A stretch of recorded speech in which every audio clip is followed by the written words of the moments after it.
Bismillahirrahmanirrahim. Assalamualaikum warahmatullahi wabarakatuh.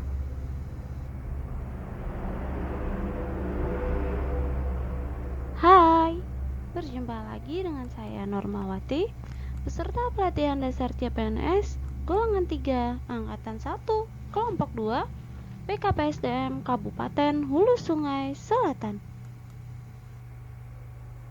Pada video ini, saya akan mempresentasikan tugas asinkronus agenda 3, yaitu penerapan sistem merit di Indonesia dan Kabupaten Hulu Sungai Selatan.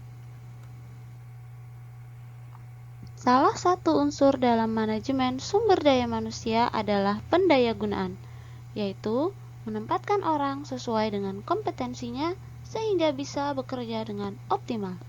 Istilah lain yang sering digunakan adalah the right man in the right place. Organisasi membutuhkan pegawai yang jujur, kompeten, dan berdedikasi.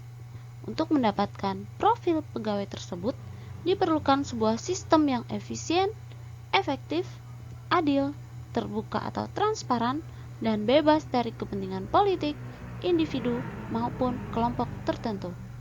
Sistem merit yang berdasarkan pada objektivitas dalam pengelolaan ASN menjadi pilihan bagi berbagai organisasi untuk mengelola sumber daya manusia. Apa sih sistem merit itu?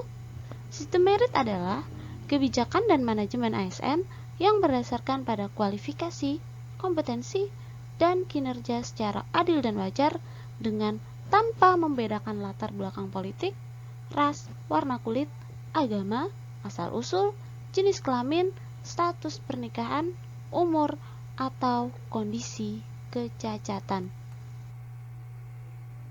Adapun manfaat sistem merit. Yang pertama, bagi organisasi. Adanya sistem merit mendukung keberadaan prinsip akuntabilitas yang saat ini menjadi tuntutan dalam sektor publik. Dengan kata lain, organisasi dapat mempertanggungjawabkan bagaimana mereka menggunakan SDM-nya secara efektif dan efisien. Sedangkan bagi ASN, sistem merit menjamin keadilan dan juga menyediakan ruang keterbukaan dalam perjalanan karir seorang pegawai. Sistem ini menjadi bentuk motivasi bagi ASN yang ingin meningkatkan kualitas dirinya. Sistem merit di Indonesia. Ada beberapa regulasi yang terkait mengenai sistem merit. Di antaranya, Undang-Undang Nomor 5 Tahun 2014 tentang ASN, Peraturan Pemerintah Nomor 11 Tahun 2017 tentang Manajemen PNS, dan Permen PAN RB Nomor 40 Tahun 2018 tentang pedoman sistem merit dan dalam manajemen ASN. Dalam sistem merit, berbagai keputusan dalam manajemen SDM didasari pada kualifikasi, kompetensi, dan kinerja.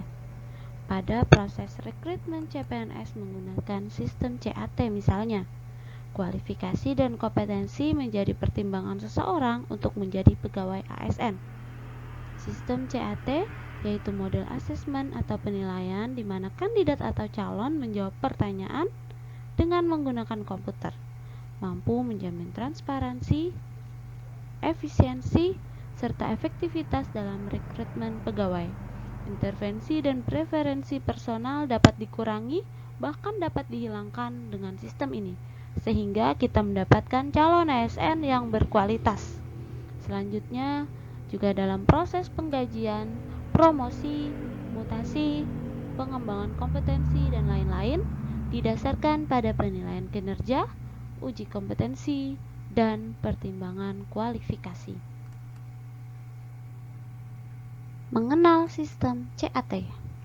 CAT atau Computer Assisted Test adalah metode seleksi dengan alat bantu komputer untuk mendapatkan standar minimal kompetensi dasar yang digunakan dalam seleksi CPNS untuk mewujudkan profesionalisme PNS.